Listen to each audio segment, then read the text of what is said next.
This next one needs no introduction. You guys know who he is. He's been in a number of videos. One of my absolute favorite snakes by far.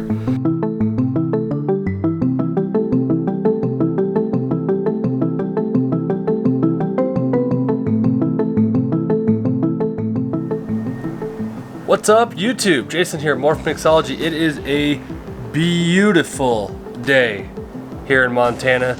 It snowed last week and it's 75 today. That's what you get in Montana. In fact, it is so nice out here. I decided to shoot today's video outside. And so what I'm gonna do is I'm gonna run in real quick and grab a couple animals. Today I wanna do a video about all of our not ball python snakes. All of our snakes, quote unquote, other. As what we're gonna do with that, I just wanna show you guys some of the, I guess as Brian Barczyk likes to call them, ambassador animals that we're gonna have in the collection. And they're animals that I wanna be able to use for educational shows and schools and stuff like that. And then when we get to move at some point and have a bigger space, I wanna have display cages with them. So I'm gonna grab them. Before we do, I wanna cut in real quick to the snake room. I'm gonna give you guys an update on the unboxing we did a couple weeks ago of the Lavender spider, possible het pied female. We've named her, she's doing great. I'm gonna show you her real quick. And I wanna show you guys something that's going on in the snake room. So let's head in there real quick, and then we'll come out here in the beautiful Montana sun and show you our other snakes. All right guys, we got my girl Phoebe here. That's what we named her if we didn't tell you that before.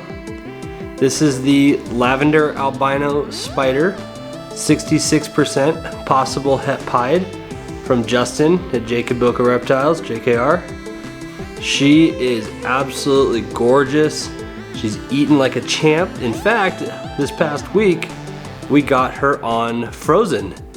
I do obviously feed most of these animals live because I raise my own rats, as you guys know.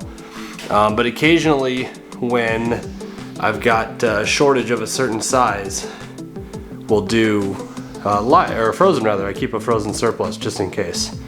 So as you can see, she's holding her color beautifully. We're hoping that the high white sides start to come up a little bit like most spiders do, and that she develops that nice bright lavender orange. But yeah, she's doing fantastic. Not mean-spirited at all. Eats really well. And really excited to see her grow and put her into the Dreamsicle project next year. As you can see, she is doing awesome. Looks really good. Really excited to have her in the collection. Now I don't know if you guys can tell behind me here, but we've been painting a little bit. Let me turn the exposure down. There we go. We've been painting a little bit. It's not done. And if you look at this wall back here, this wall's done, but it's not over there. This is the color we chose. Not gray, not orange, nothing I offered you guys. We went a different direction. This really nice warm tan color, really nice. It's not like brown or anything, so, but as you can see, it looks really good against the white racks. And yeah, really excited to get it finished at some point here. As you know, this wall is going to be the hatchling rack. So I've got the bench top coming for it, and then hopefully we'll make a trip out and get some PVC to do the hatchling racks. So really excited about that. Phoebe looks great. Let's head back outside because it's hot in here and it's beautiful out there, and show you our other snakes, the stuff that's not ball pythons. Okay, well, the sunlight is, sun's going down and the light was not cooperating outside, so we're just gonna do it here on my cart in the snake room. It's scratched, but adds a little bit of texture to it, right? So first on the list of our other snakes, some of you guys have seen this little guy. I'm super excited to have him. He's so much fun. Got him at the last Big Sky Reptile Expo earlier this year, and that is Olaf. So Olaf is, you can get it so he's not so blown out here. There we go. Olaf is a snow western hognose snake. So being snow means it is aneurystic type 1 and albino. His He's super awesome. Great temperament. Has never tried to bite me. He does get puffy once in a while, hissy, like all hognose do. But super nice little guy. Obviously that adorable little hognose face that they're famous for, and in his case, red eyes. Great little dude. Not gonna breed him. Just a fun little buddy. For those that don't know, Western hognose, actually all hognose, are rear fang venomous. So they do have fangs, but way back in the back of their mouth, and you know, as you can see, his mouth is real small. And the venom is more like a toxin, and it's very similar to a bee sting or a wasp sting. So unless you are actually allergic to those, the worst you'd get from getting bit by him, if he did get you all the way back to his fangs, would be maybe just a little bit of localized swelling and maybe some numbness, but nothing the little Benadryl can't solve. He's super cool, very rough scaled, so they do feel totally different from every other snake, especially ball pythons and that. And they generally have these really cool belly patterns. So being he is aneurystic and albino, it's very light, but they do get this checkered style look. So this is Olaf. This next one needs no introduction. You guys know who he is. He's been in a number of videos. One of my absolute favorite snakes by far, and that is Jamison.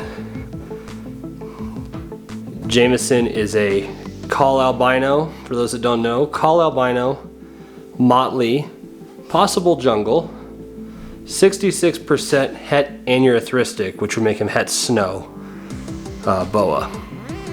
He is absolutely gorgeous and probably one of my favorite snakes for sure. Great temperament, a little squirmy as you can see. Beautiful color. He's not getting real pale and washed out yet, and hopefully he won't, but you never really know. It's got that nice light colored tail, and it's hard to see on camera, but up close you can see the motley pattern, the little bow ties and squares and that. Jamison should get to about 4, 5, maybe 6 foot, something like that, depending on how we feed him. You got to keep him kind of lean. You don't want to overfeed him, obviously. We hope to eventually get a moon glow, which is the Call albino, visual anery, and hypo, which is a codominant trait in boas. So we hope to get that in a female at some point in about 3-4 years down the road when they're both ready to breed them and make more snows and hypos, or snows and moon glows rather. So everybody knows Jamison. They love Jamison. They love his colors, and I'm no exception. He's a fantastic snake. Has never even tried to bite me, eats exceptionally well, and there you go, you can see the motley pattern in there, these squares, these bow tie looking things. But super cool snake, and definitely one of my mascot animals that I can't wait to be, you know, big and friendly, and I can show to the kids and expos and that. So say goodbye to Jamison. This next one I don't think I've shown on camera yet since the unboxing video of the snake haul. If you haven't seen that one, go back and check it out. It'll be in the card right here. I do post pictures of him on Instagram quite a bit because he is really cool, and that is, of course, Miko. Miko is the chrome-head Sumatran short-tail python. They are much bigger bodied animals, even as babies. That's why he looks kind of thick. But you gotta be careful when you're feeding them not to overfeed them. Their metabolism is exceptionally slow. So we feed him specifically for that. He'll take a week off or so if he hasn't passed yet, and it looks like he's getting a little thick. So Sumatran short-tail pythons come in a couple varieties. I mentioned he is chrome head. They have black heads, orange, pumpkin, and chrome. And there are some T-positive albino ones being made too that look really neat. The interesting thing about about short-tail pythons in general is this pattern and coloring will generally, as they get older, darken to the point where it's almost jet black. Miko's doesn't seem to be getting darker very fast. He has shed already, but we'll just have to see how it goes. His head is actually lightening. He's getting more of that silver towards the back, the chrome head style, so feeds really well. He's pretty well temperamented. He is a little curious when you put your hands in his tub, but he's never struck at me. And we're trying to keep him really docile because when he's full grown and about, he's 4 foot long or so and 30 to 40 pounds, it's a big bodied snake with a lot of power. But I need to keep him, fairly temperate and gentle so that we can have him out at shows and that. Miko is super awesome. Really glad to have him. Might breed him in the future, not sure yet. Obviously we would need a female. But for the time being, this is Miko. All right, this last one I have not shown at all yet. I do have some pictures of him. I just haven't posted them. I will once this video is up and I'll put them up on Instagram. Been waiting for him to come through his quarantine period out of his first shed because he started going blue after we got him. Feed a couple times, and now I present to you Simba. Simba is a Dumeral's boa from Madagascar, ground-dwelling boa, so not real arboreal, but he is absolutely gorgeous. They have this really cool looking, I'll see if I can get him to calm down here, there you go. Really cool looking like cheetah print or leopard print underneath their face. Come on buddy, here we go. And that really pretty rust color pattern that looks like it's just melting off the sides. Super, super sweet animals. The Dumerals have been said to be probably some of the smartest and the most gentle and tame, if you can call it that, of the bigger snakes. I mean, he's not going to get massive, obviously, but he'll get probably 5 or 6 foot, and pretty good size around. Never has he even hissed at me, let alone taken a shot. Eats fantastic. Super, super well temperamented, and I'm really, really excited to see Simba get to full size and be able to take him out and be one of those really impressive, awe-inspiring animals that get people interested in snakes and show them that they're not big, mean killing machines. I do hope to breed Dumerals in the future at some point. Obviously I'll need a female to do that, and it takes them about 3 to 4 years to get to breedable size safely, so it's going to be a while. But until then, we get to work with them, learn their habitat, learn their style, and hopefully have some really, really great animals to share with other people. And I just can't get over this color. His pattern is absolutely stunning. This is Simba. And yes, for all of you Lion King fans and followers out there, if we get a girl, or when we get a girl, of course her name will be Nala. Because Simba needs a really, really pretty girlfriend. There you go guys, that is all of our other snakes. Really excited to have them in the collection, honestly. And it's going to be a great thing moving forward with us at expos and local shows and schools and that, to be able to start teaching people about the animals and that, so that they don't have the same experience I did, where they started out for many, many years in their life afraid of snakes and thinking they're all bad, because they're not, and we all know that. So super excited to have them in there. Can't wait till those boas, until Jamison and Simba are big and are super impressive. Get Miko up to that real big meaty size. So really looking forward to that. Real quick, a couple of videos coming up in the next few weeks. I need to build another rack, as I told you guys before. These are the Freedom Breeder FB40 tubs, and I'm out of room. So is what I'm gonna do. Those tubs are a little bit pricey for what I have right now, so I'm gonna build them out of the Sterilite 41 quart tub, and I'll show you guys all that when I do it. It's gonna look very similar to this. The Sterilites are a little bit wider, but very similar. And I'll put my biggest females in those, move other ones up into here, and so forth. Obviously the hatchling wall behind you here is coming very soon, and I still get a lot of requests, as you know, for the incubators. I probably get this question 3 or 4 times a week, but what I decided is I don't need this other incubator, the Sobe one back here. I don't need it this season. I don't think I'm gonna have 12 clutches, and honestly, and if I do, they're not gonna all come together generally. This one is up and ready to go, holds 12 clutches as it is.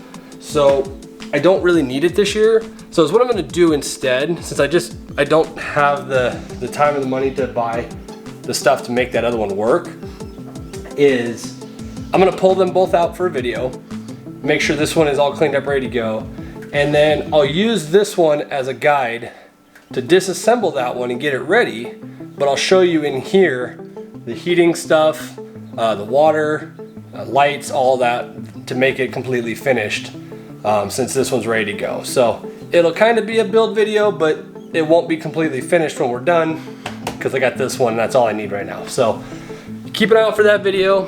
Keep an eye out for the 10 high breeder video, build video. Obviously we're going to be doing the hatchling wall, so that's gonna be a long build series because I gotta build the bench, I gotta build all the hatchling racks. It's a lot of work to go. So, and obviously we're still finishing the paint. Breeding season is up and running. I'll probably do a video showing you some of our pairings. I'm not gonna give away all the secrets, but show you some of them. And before too long, we're gonna be into eggs and hatchlings, and I am super stoked. We don't have anything super duper crazy, but fingers crossed we'll have a absolutely killer baby out of this tub down here. Fingers crossed for that one. So that's gonna do it for this week, guys. Thanks for stopping by. As always, like, subscribe, share here, Facebook, Instagram, Morph Mixology across the board. We do have the P.O. Box if you want to send us something. P.O. Box 30383, Billings, Montana 59107. I check it regularly. You don't have to send me anything, but if you do, we'll open it on the videos and give you guys a shout out. Merch link in the description as always, and I'll see you guys next week.